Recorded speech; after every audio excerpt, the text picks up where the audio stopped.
All right, let's take a trip back in time. We're talking 1,500 years ago to the coast of ancient Peru.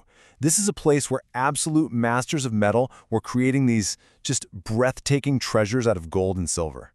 But here's the thing, these glittering objects, they're not just beautiful to look at.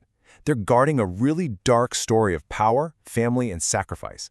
And it's a story that, science is only just now starting to piece together. So take a look at this. This incredible face of gold, it's so much more than just a mask. Think of it as a doorway to the afterlife. For centuries, we've just marveled at artifacts like this, right? But it turns out we've been missing a huge part of the story. And to really get to the heart of the dark secret it's holding, we first have to understand the cosmic beliefs that shaped this entire lost world. Okay, so let's set the scene. On the northern coast of what is now Peru, you had these powerful cultures that rose and fell over time. You've got the Moche, the Sican, and the Chimu.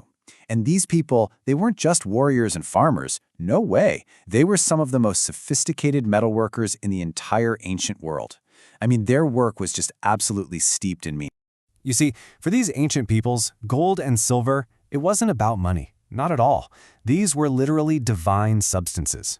Gold was seen as the physical sweat of the sun god, a symbol of male power and the right to rule. And silver, with that beautiful nighttime gleam, that was the tears of the moon goddess made real. So you have this incredible divine duality, and it shaped their entire worldview. The connections were super clear. Gold belongs to the sun, it represents male rulers and their God-given power.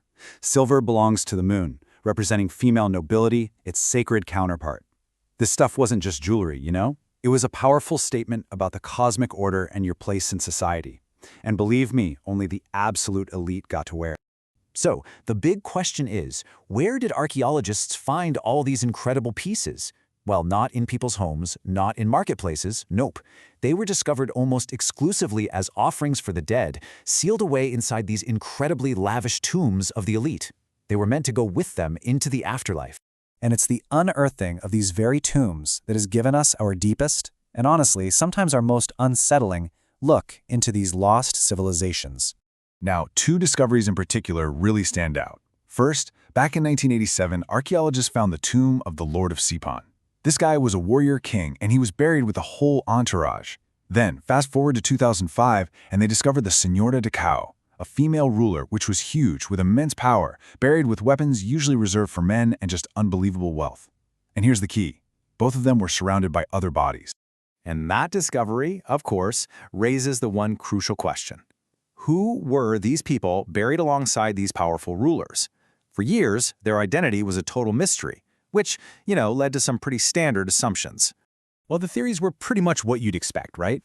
People figured they were sacrifice warriors meant to guard their lord in the afterlife, or maybe devoted servants, wives or concubines chosen to keep serving after death. And these ideas make sense on the surface, but they were all just guesswork. Nobody really knew for sure. And for decades, that's pretty much where the story stalled. It was all just speculation. But then, very recently, scientists brought some cutting-edge technology to the table. They focused on those mysterious remains from the tomb of the Señora de Cao, and what they found? Well, it was about to rewrite the entire story. Okay, so this is where the story takes a sharp turn. We're moving from archaeology into the world of genetics. By analyzing the literal blueprint of life, the DNA preserved in these ancient bones, scientists could suddenly ask questions we never ever thought would be possible to answer. They use two main techniques, and they're both pretty amazing. First, there's ancient DNA analysis. That let them map out the actual family tree, the genetic relationships between everyone in that tomb. And second, they use something called isotope analysis on their teeth.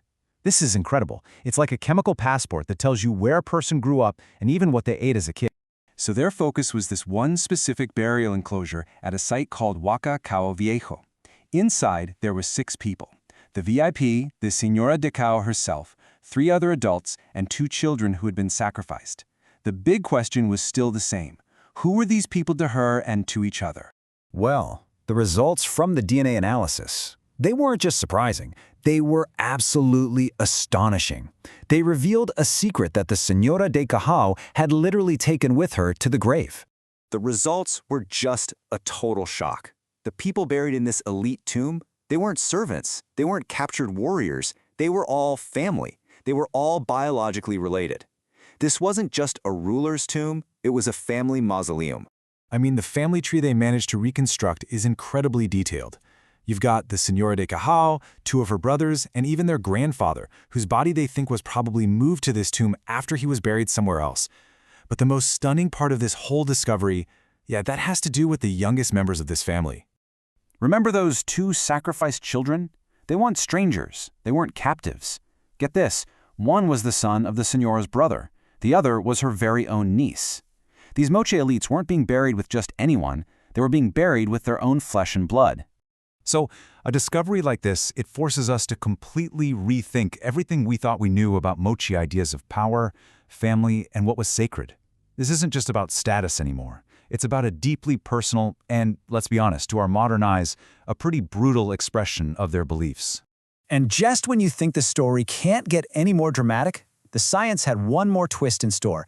The isotope analysis was about to add another, totally unexpected layer to this incredible family saga. So that chemical analysis of their teeth, it revealed something extraordinary. While almost everyone in the tomb grew up right there in the local Shikama Valley, one person was a total outlier. It was B3's, the sacrificed niece.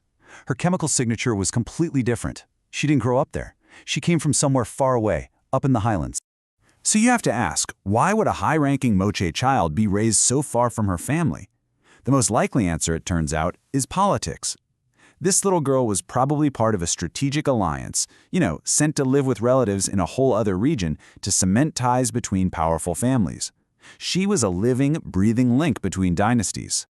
So, what's the big takeaway from all of this? Well, first, it's clear that kinship, family, was the absolute bedrock of Moche power. Second, the sacrifice of their own family members wasn't random cruelty.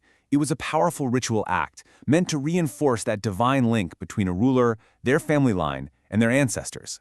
And finally, it tells us that for some of these relatives, being buried next to the most powerful person in the family, well, that was way more important than any amount of treasure. And all of this leads us to one final, really haunting question. I mean, it's one thing to sacrifice your enemies, or even your servants, but why your own family? Your son? Your niece? What kind of belief could possibly be so powerful that it demands the ultimate price from the people you love the most? We may never fully, truly understand their reasoning. But what this discovery tells us is that for the Moche elite, blood was the ultimate currency. It's what defined their power in life, and in death, it became their most sacred offering of all, a bond of family and devotion that they truly believed was strong enough to reach beyond the grave.